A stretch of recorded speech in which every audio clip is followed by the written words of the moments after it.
Hello. Uh, New angle. That side of the room is filthy. So bear with me on this one. This is a response to information that I've been sent, and I've got to be a bit careful with how I share it with you.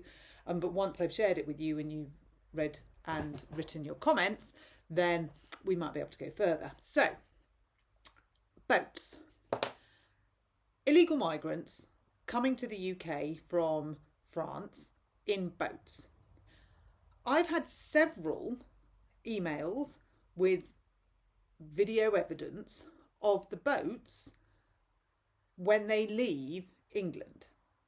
So we talk a lot about how people are getting on in France, and we've got people in France wearing high vis, helping people onto boats, blowing up the dinghies on the shore, getting the boats ready and getting the people on them.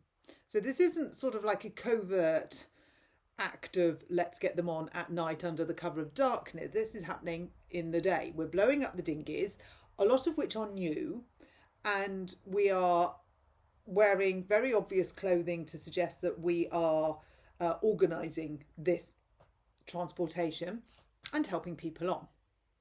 And then when they come to the UK, where do the boats go? So is there a dinghy landfill? Are they seized? Are they retained? Or do they end up in vans and lorries on ferries back to France? Now, I'm told the latter. I'm given relatively compelling evidence from several people of the latter, video footage of said boats, which are labelled, and empty lorries being filled with dinghies. I mean, the evidence is there. It's for anyone to see. So what are we doing about this? Why is this not headline news? Why are we not seeing in mainstream media what happens to the dinghies when they land on our shores? Where do they go? Well, it looks like they go straight back to France. So when they get back to France, then what do? Well, they get filled up again and they come back. Now, this looks like organised crime. And if you think of us as a nation, you know, we speak proudly. We've got James Bond, for goodness sakes. I mean, we can crack things. We have a very sophisticated intelligence service.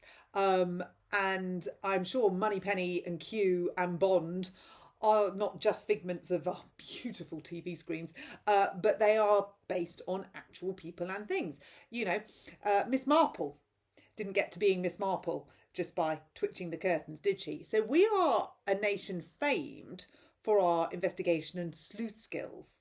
I give you Sherlock Holmes. Yet we can't trace some dinghies that are going back to France to be used again. I mean, value for money, you've got to say that. I get these dinghies have probably done more miles than my car. But why is the safe country, that is France, putting people on these dinghies and watching, allowing, seeing people getting on the dinghies? I mean, I should imagine at points it's probably slightly more organised than a queue at Alton Towers.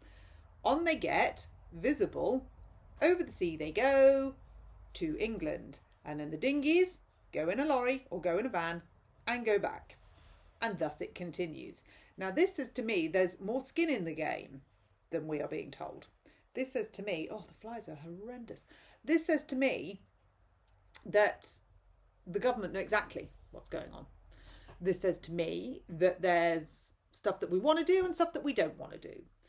And this says to me this is not just illegal migration. This is not just asylum seekers. This is so much more than that. And I'm beginning to wonder how much we as a country know about it. I would say a lot. I would muse, just my opinion, I'd muse we know exactly what's going on. I would muse we know exactly where the money's coming from, exactly where the money's going to, and exactly what these gangs are up to. But that's just my opinion, you know. there's no weight to that. That's just what I think. You might think differently. You might think the same. Who knows? Let me know in the comments. And yeah, I think this one, it's certainly out there. It doesn't take much. Again, like with all of these things, you just Google it, you'll find it. It's there for anyone to see. Question is, what's being done about it? Anything or nothing?